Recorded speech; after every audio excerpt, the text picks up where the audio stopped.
Owning a boat comes with a number of perks, like being able to fling your favorite fishing rod around. And here's another perk.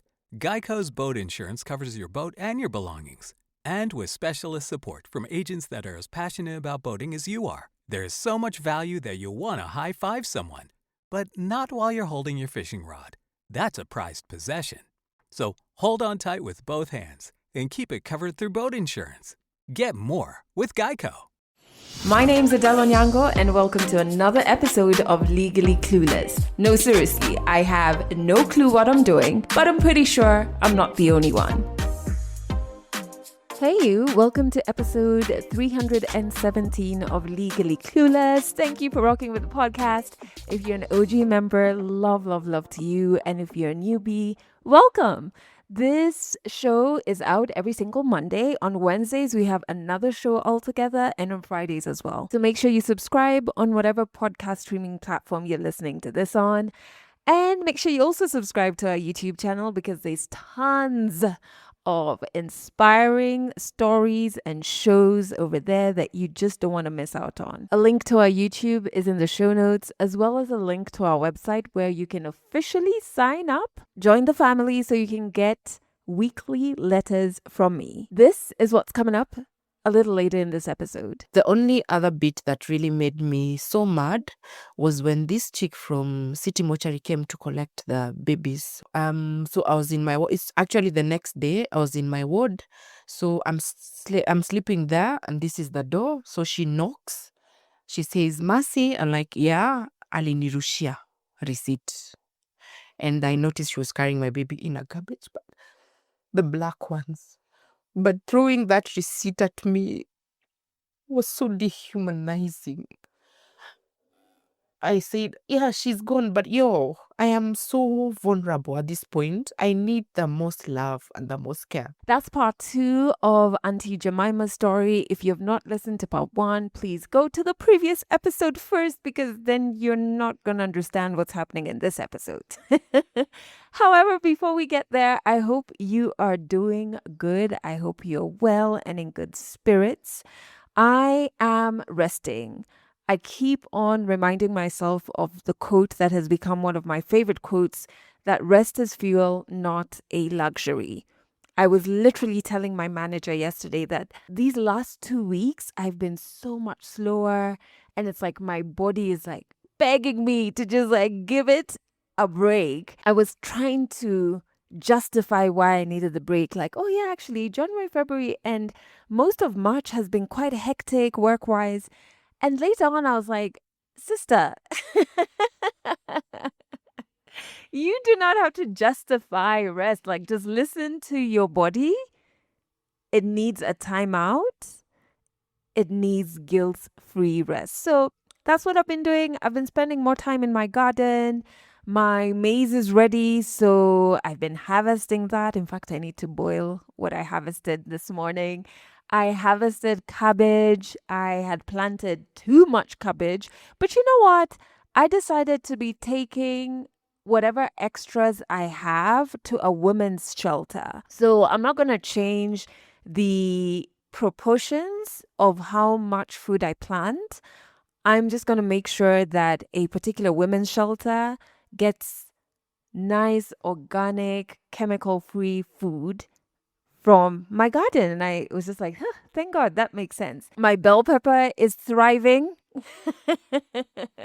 And let me tell you, gardening is probably the strongest grounding exercise I've ever tried.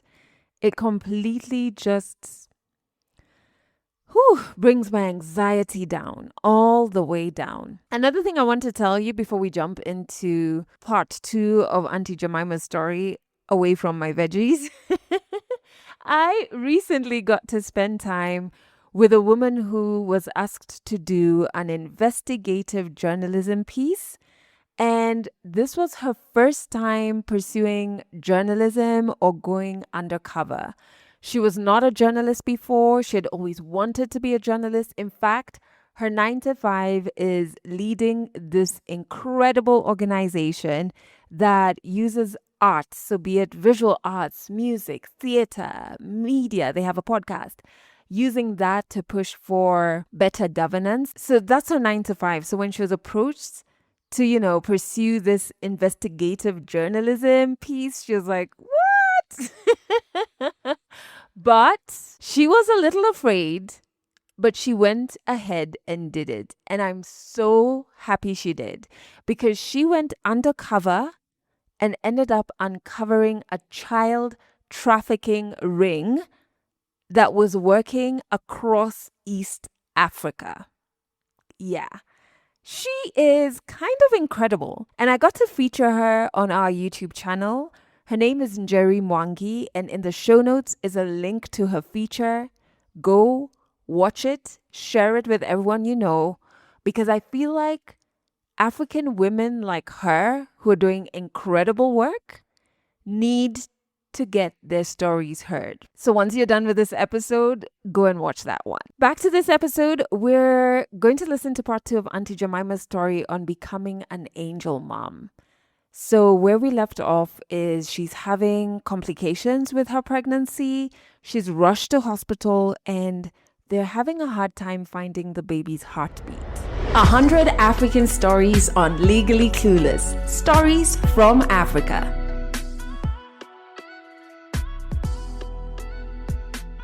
So remember, the last thing as a mother you want to hear is you've lost the child in you. So she did all those tests. I think she was preparing to break the news. And I remember she said, Mercy,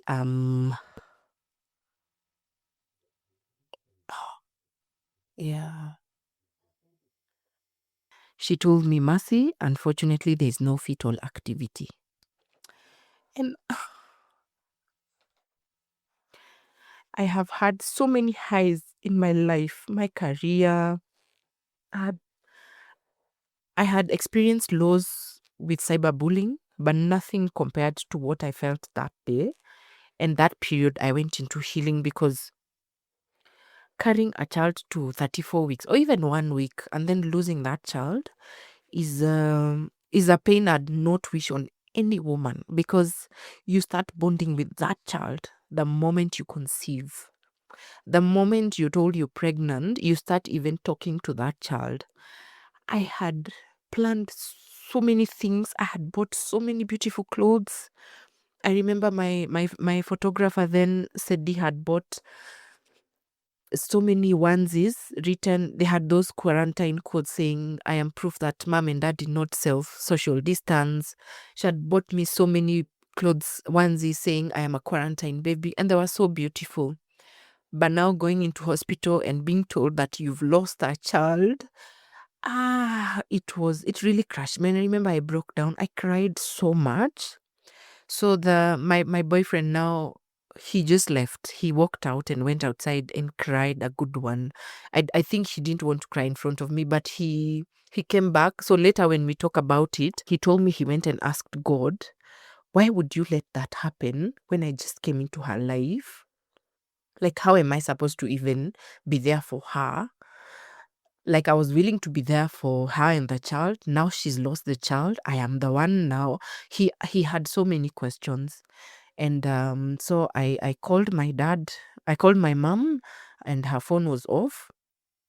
And then I called my dad and I told him I have lost the baby. So he asked me, where are you? I told him I am at Mpisha. Who are you with? I told him I'm with Mans, and he said, okay, we'll come in the morning. I think my dad was in denial. And this is because now when mom has lost 2 kids, and I knew about the second child, but I never knew about a child before me. So before me, they had a baby boy who was born still. And mom's case is her uterus sort of just lets go before the baby. It's something called an incompetent uterus. It's a condition that women have. So sometimes you have to be stitched up. And most times, for most women, you must be bedridden for almost the entire pregnancy. So dad was in denial. I think he did not want, or he didn't imagine me going through probably what mom went through or what they went through when they lost their 2 babies. And so man had to leave at about 2 a.m. to go prepare for the exam the next day. I really cried myself that evening. I cried so much. And so the next day the doctors came. Good thing one of the docs, actually two of them, Dr. Maina and Dr. Muriuki, they know me. So that was first thing they say, oh, I know you. I'm like, yeah. And then now we went through the reports from the doctors and they did so many tests, but they told me we need to induce you and then so that we can have the baby quickly so you can go into healing. We don't want to hold you here because for your healing to be faster, because here you're in the maternity labor room. We have a nursery here of babies crying. We have mothers here. It might be torturous, and it's true, it's very torturous. So I was induced. I can't remember that time, but I didn't even do, I think 2 hours later, I had my baby. And that very morning, I called my friend Caroline. Caroline had lost a baby almost the same way. We had done her baby shower on a Saturday. She lost the baby on Monday. And we didn't know how to take care of her because none of us had gone through that. So Caroline went through it alone with her husband. But I knew I wanted to call someone who would understand me, could just allow me to be, because I did not want people to tell me, don't cry, or it is well. At that point, it was not well. So I called her and she was like, hey, mama. And I was just like, I lost the baby, and I broke down. And she works at Museum Hill, and she went, clocked into work and came to the hospital. And I remember she just held me and I cried. Oh, I really cried. I felt I she affirmed me. She affirmed every feeling I had, every concern I had, every question I was asking. She just affirmed me and told me, yeah, it's okay. It's okay to think that way and it's okay to feel that way. And it was very important for me to have her there at that point. And then I called Olivia. Olivia is my bestie. And then now Kina mom came later. So when now time to deliver came, I told Carol, you're the one who's going to come with me to the labor, because now my boyfriend was doing his exam. He came later in the evening. So Caroline is the one now who went with me into labor. I pushed the still baby. She took beautiful photos of her and myself. And then, so the nurses asked if I had any burial plans. And I told them, I didn't even know I was losing the baby. I don't have any plans for the burial. You just take care of it, because they told me, so at Mpisha, it is city mortuary that comes to pick the corpses. So so they asked, are you okay with that? And I told them, yeah, that's fine. So they told me, you'll just pay an amount and someone will come and collect the baby. Nice hour. And I remember the nurse asking me whether I want to go stay with the baby for a while in the labor ward. And I told her, no. If I knew, I'd have stayed with that child for as long as I wanted. But I don't know why I felt like it was going to prolong my grief. But I wish I stayed with her for probably maybe 1 hour and then give her back. But I just told her no. So after that, my sister walked in, saw the baby. I don't know if Kina mom saw. And then I was taken back now into the labor ward. So hospitals don't have a holding ward for mothers who've lost babies. Most times you find, especially in public hospitals, Mpisha was very kind because they didn't allow me to go into the recovery wards. They kept me in that labor ward alone. So most times you find that a woman who's just lost a child is taken to a ward where women have babies. And you'll even find women giving you a baby, please hold for me this, I do this, without even knowing that probably she has lost her child, So it's something that we are working on so that we can have at least one small room, because the deaths are not as many as the births. We can have a holding area for women who've lost kids away from the nursery, because the cries of the babies are so torturous. It's a reminder that you came pregnant and you're going home empty. So I didn't stay long. I was discharged the next day. So Mans came that evening. We stayed there. I showed him the baby. We spent the evening together, and then I was discharged the next day. And so my brother didn't come all this time, but I'd written him a text telling him I lost the baby, and he was so sorry. So he's the one who came to discharge me. And I remember, so the ward was like here, and the the pharmacy is here because I had to be given the medication to reverse the breast milk and the bleeding and so many other things. So I was called, I went there. So the pharmacy is next to the nursery, they're facing each other. And when I don't even remember, I don't think I heard anything she said because I broke down immediately when she was prescribing because of the babies who were crying. And I remember I went back to the ward. I cried so much, and my brother tried to say, "Don't cry." So all this time he didn't come because his wife is the one who was telling me. He was saying he doesn't know how to be. He doesn't know how to be there for me in such a situation because I've always been the stronger one. So he doesn't know how to be there for the stronger sister. Yeah, which was quite understandable anyway. So yeah, so I was able to calm down, and then so we went home. He's the one who drove me home. I took a break from work. I went into healing. So now remember I had done a beautiful baby bump shoot earlier in the pregnancy, and I had shared on social media on my birthday actually. So my friend Olivia asked me whether I wanted to share with people on social that had lost a child, because they would ask. There are people, yeah, you're back, where is the baby? How are you doing? Congratulations. So I told her, I am not sure I want to do it. I don't know how to do it. I don't know how to share this with the world. I've not seen anyone share this before. I don't even know what type of comments people will make about this.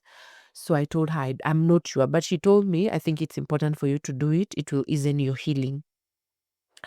I said, I'll think about it. So just then, size 8 lost her child also.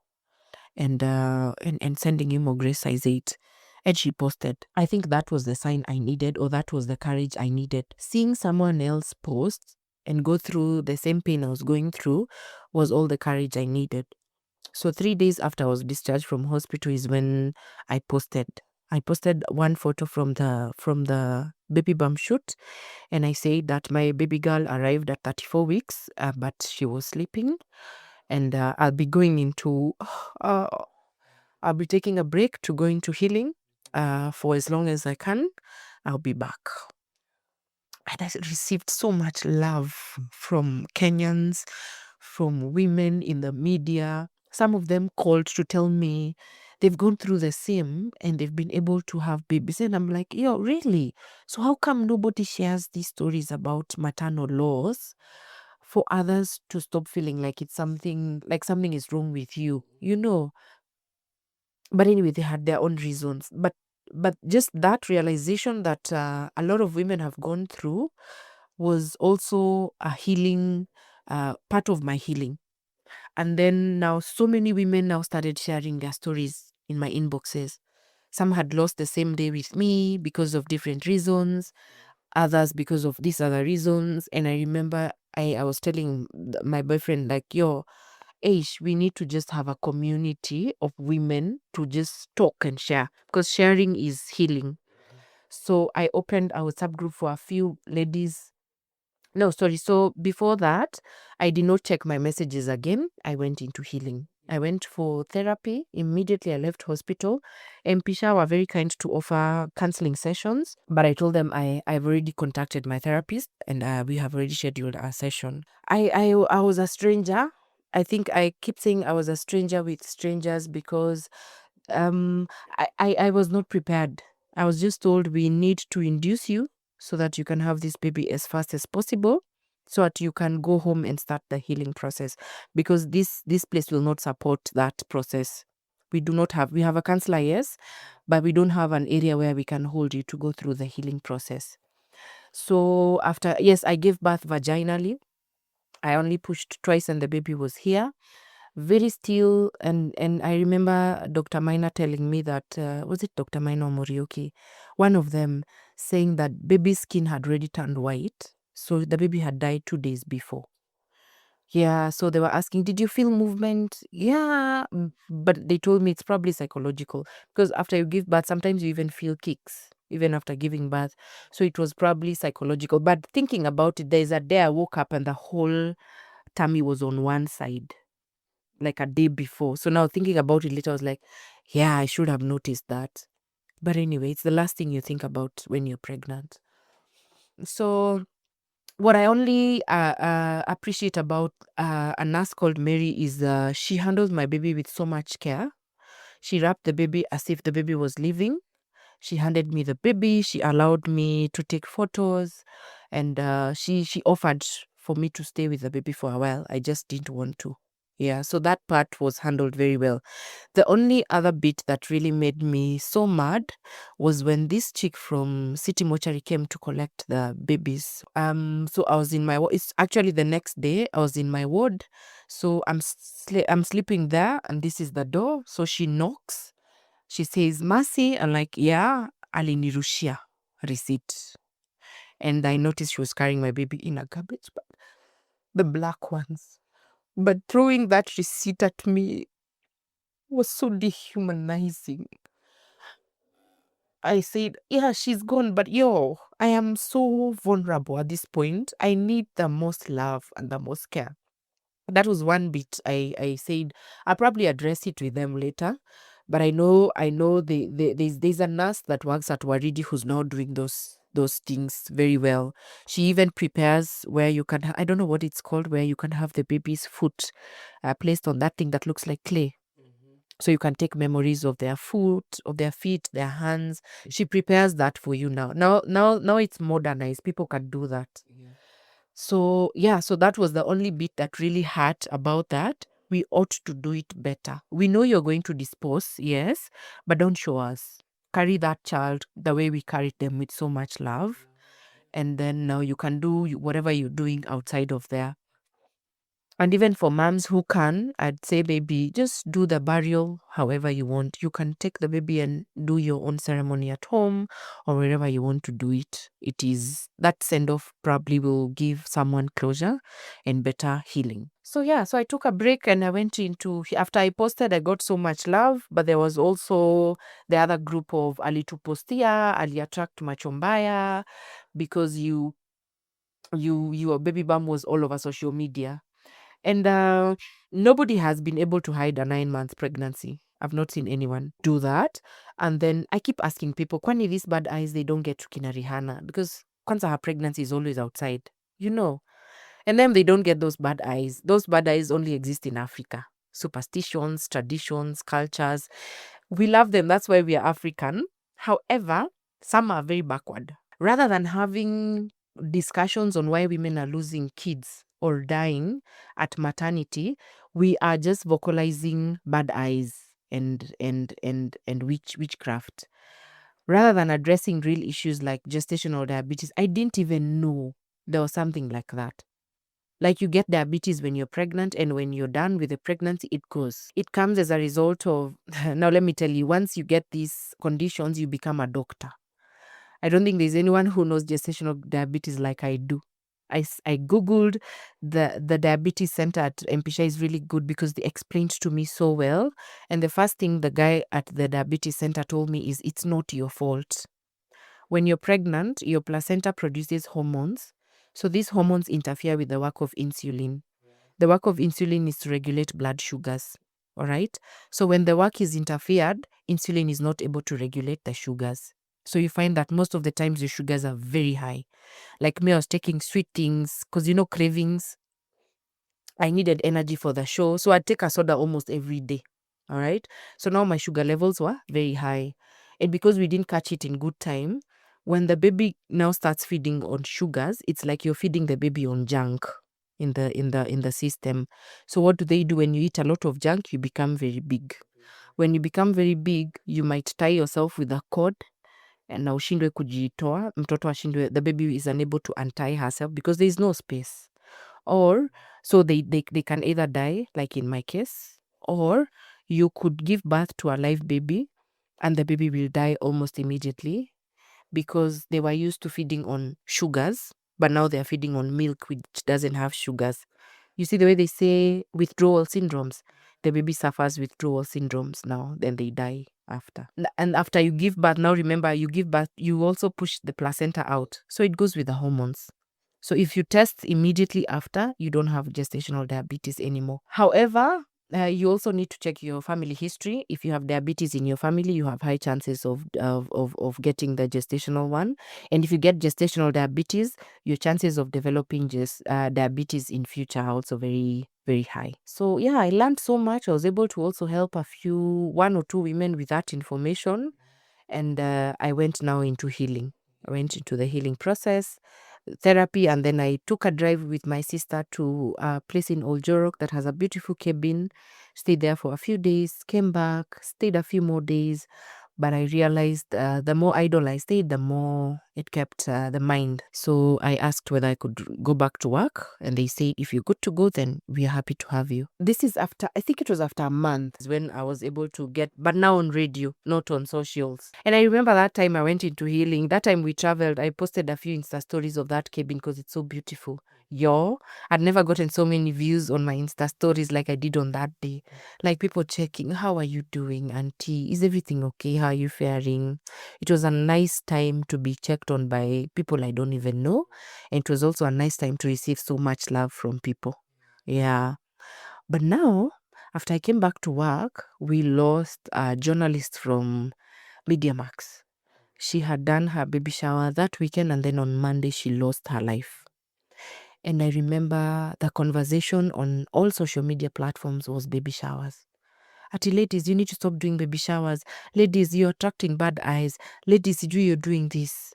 Including a women representative from one of our counties. She posted on her social media saying, Ati, ladies, these baby showers, we need to talk. That day I was so mad. I took my camera, I recorded a video, and I told people, stop being backward. Come on.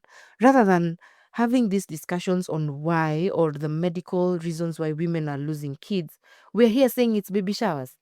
Do you people know there is preeclampsia? Do you people know there is incompetent cervixes? Do you people know that even when you get your anti-D injection because of the rhesus negative and your body had already formed antibodies, you'll still lose more pregnancies? Do you know if you get a miscarriage when you have a rhesus negative and you don't get the anti-D, you'll still lose your child? Do you know when you can have incompatible partners? Do you know we have gestational diabetes? Do you know we have so many reasons that women lose babies, but you've chosen to talk on that? That post from that women representative made me so mad. I remember she called me and I did not pick her call to date. And I said the day I'll meet her, I'll tell her. As a journalist, there's a time factor. You need to consider time before you post anything because of the effect it will have on the society, on the people who've been hurt, blah, blah. So the reason you're celebrated is because of a reason. Act like it, but don't join the bandwagon of women victimizing the victim. So yeah, so now from there now more women kept reaching out. I visited so many mothers who had lost babies just to comfort them and just to tell them it is hard right now. It will be hard. Go through the healing process, go through it with a professional, take a break and research about your condition. Get information like this.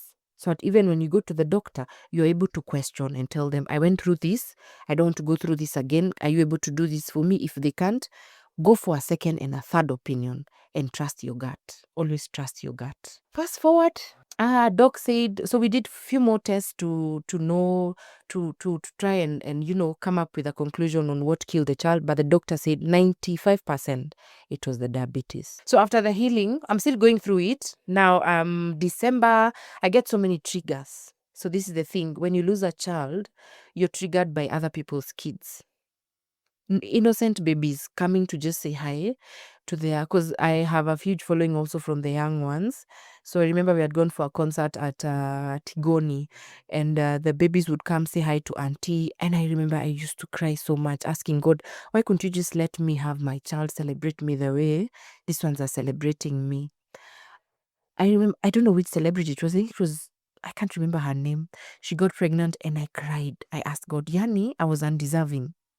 You'd let others just continue getting more and more babies, but I was undeserving to become a mother. So the triggers kept coming. Good thing you're told by your therapist is just expect the triggers. Yeah. They come every now and then. You're driving to work. I remember there was a song I used to love by Shiroa GP.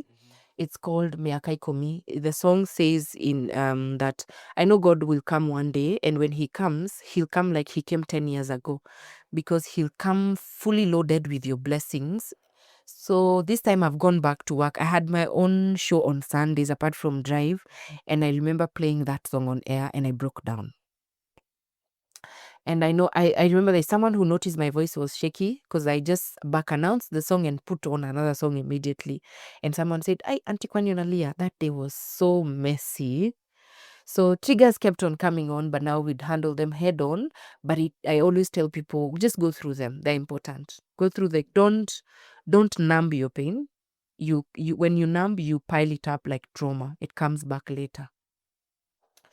So now doc said if the fastest way of somewhat healing, not replacing the child, healing, is to try again immediately. Because we have somehow ascertained the reason, we will be we'll be hands-on with the other child. So if you're able to try immediately, please try, because 1 year after you give birth, your birth hormones are still active. So you conceive very fast. I know you've had cases of women conceiving 6 months after. Yeah, it's because the birth hormones are still active 1 year after.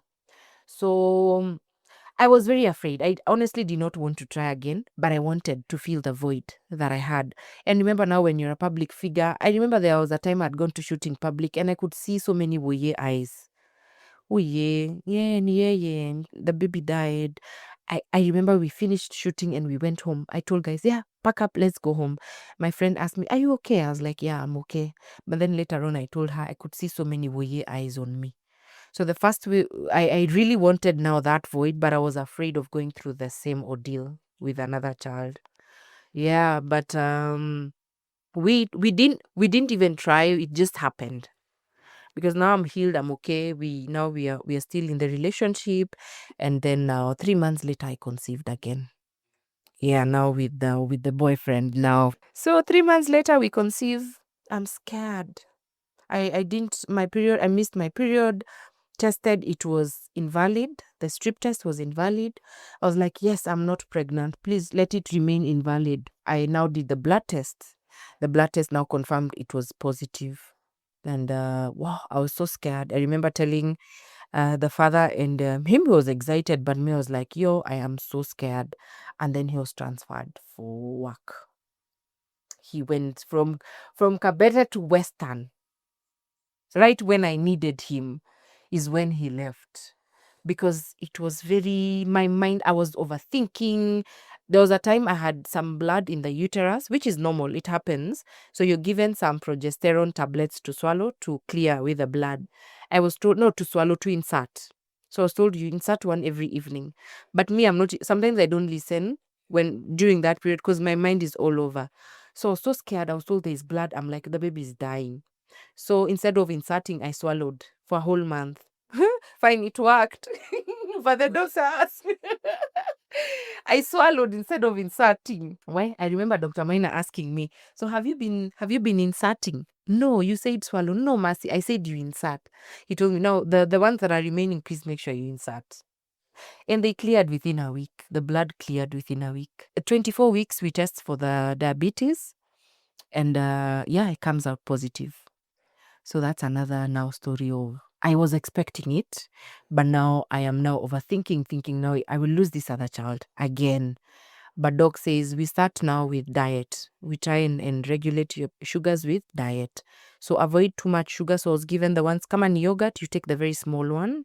And then now we see whether you will be able to regulate it with diet. A lot of salads, greens. So it wasn't able, we were not able to regulate it with diet. So I was introduced to now the medication, which is glucophage. We started with 500 mLs. It didn't work, so we went up to 1000 milligrams. Yeah, I used to test my blood sugars 9 times every day, and you prick your fingers. So before you take any meal, 1 hour after, 2 hours after, that's breakfast. Lunch the same, dinner the same. By the time I was giving birth, I had holes in my fingers. You test, you indicate. You test, you indicate. You're given like a book. If they are super high, you rush to hospital. So when they were high, I'd call the doc, says this, and they say that's okay. That one we can still continue with the medication. So from 24 weeks up to 34 weeks, I did that religiously, tested every day for 9 times. So 34 weeks, I told the doctor, I don't think I can go past 34 or 35 weeks.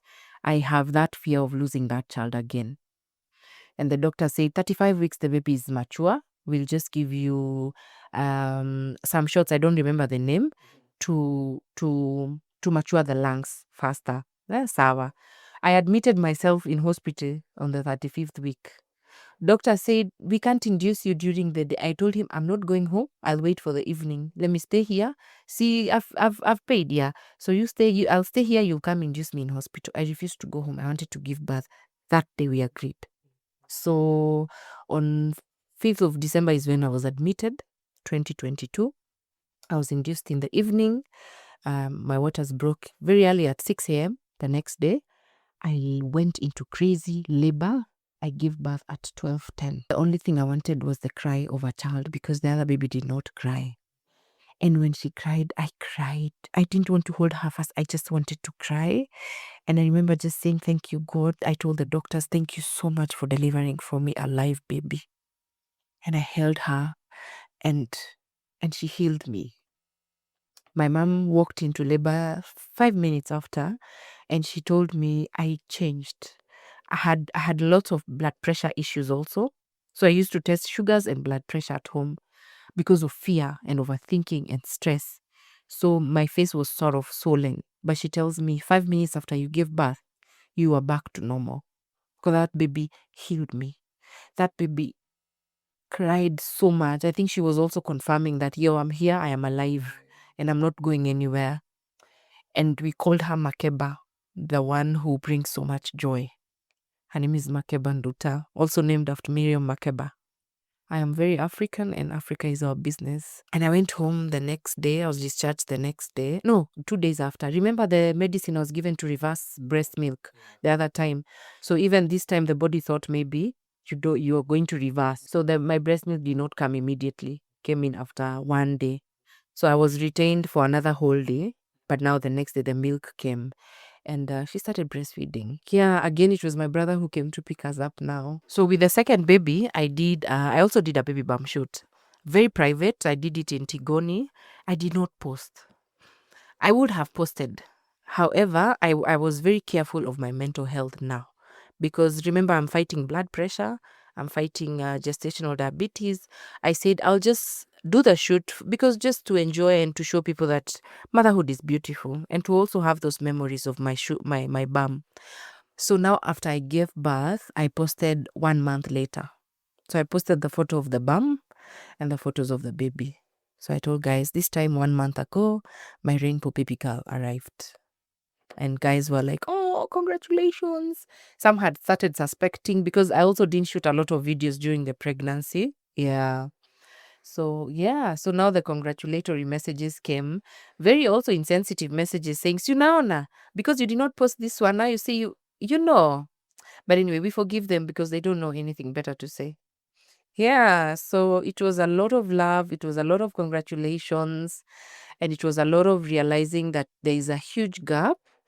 There is a lot of vocalizing that needs to be done around maternal death and the mental burden that comes with motherhood. Because aside from losing a child, there's also postpartum depression. There's the issue of obstetric-based violence. Do you know that now, has it been passed?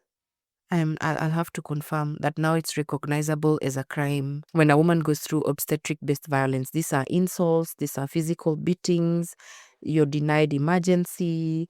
We can't have any more cases of women giving birth outside the gate. Every person has the right to medical emergency. We can't have women being insulted, being made to sign documents without knowing or without being explained to why you're signing these documents. So lack of not giving information is also a crime. Yeah. So we even have a toll-free number where you can call and report. You get a counselor or you can get a police to accompany you, or you can get a nurse to guide you on what the next steps would be. This was launched by Honorable Gathoni wa Mushomba. Baby Makeba is beautiful. I keep sharing snippets of her on my socials. You might have seen her.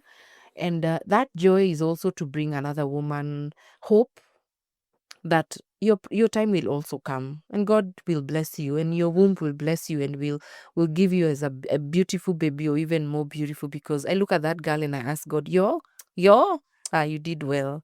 She's gorgeous. She's amazing. She's 2 now. Oh, the milestones have been beautiful. She's giving me more reason to live, and she just makes the whole journey so beautiful. She teaches me a lot. She has taught me a lot of patience. A lot of patience. And she's the reason I will be launching a foundation called Malaika Mama, which is geared towards addressing the maternal burden that comes with loss and the whole motherhood maternal support bit. We did one forum last year at Village Market. We intend to train more health volunteers, community health volunteers, on how to handle women who've lost kids, especially in mashinani. So that would be our first phase this year. We're still waiting on the registration process. So we want to first train them on how to handle the women when they have postpartum or when they've lost. Then they will get us data on the women who've lost and why they've lost, so that when we are going to do forums for mothers who've lost, we bring the right practitioners, we bring the right tests to them, so that we know in this area 3 women have lost because of the rhesus negative factor. So we come with doctors who handle that. We come with foundations who support that. In this area, 5 of them gestational diabetes. So we bring a diabetes expert on that. Wow, my closing words would be to every woman who's endeavoring to be a mother, get a lot of information about, number 1, your family history, whether there are any existing conditions, especially diabetes, and then equip yourself with as much information as possible. Google, even if Google will tell you you're dying the next day, please Google all that information and then prepare financially, physically, and emotionally, because motherhood can be very draining. If you're not in the right mindset, it can be very, very draining. And then finally, for women who've lost and for women who are going through loss, I am very sorry. I am very sorry. It's not your fault, but please go through the grief process as it should. And if you're able to try again, please do it ASAP, and make sure you ask many questions, get 4-5 opinions, and invest in a good hospital. I know it comes at a cost, but that is why I said prepare financially, so that you give yourself and your baby the best care. Rarely will you find it in some public hospitals, sorry to say. So I keep telling, if you can pay for that insurance mapema, please do. Private insurance. Get now the good doctors, get now the private doctors. I know it comes at a cost, but sometimes that cost can save you and the baby. Catch more African stories in the next episode of Legally Clueless. What an incredibly powerful story. I'm just so amazed by the clarity and the passion that Auntie Jemima has. And when I say clarity, she has a way of making us understand just what women who lose their children go through, and a clarity in making us understand how many gaps they still are when it comes to pregnancy. And there's just so much power in that, and so much power in her passion to want to do her part in filling those gaps. This story is going to stay with me. I feel like it's going to stay with me. I don't know. Is that the same for you? You can let me know. But for me, this is a story I don't see myself ever forgetting. Pregnancy is an incredibly difficult journey, and I just extend grace to all of you who are on that journey. My heart broke when she talked about the disposing of the baby who has passed away. Where is the empathy? It's like, as humans, we've lost all empathy and compassion for each other. And I can only imagine how hectic it is to go into a hospital after weeks of preparing to bring in life. Not just physically buying things, but like even on an emotional level, you have been thinking about bringing life, only to go into this hospital and have an encounter with death. the complete opposite thing.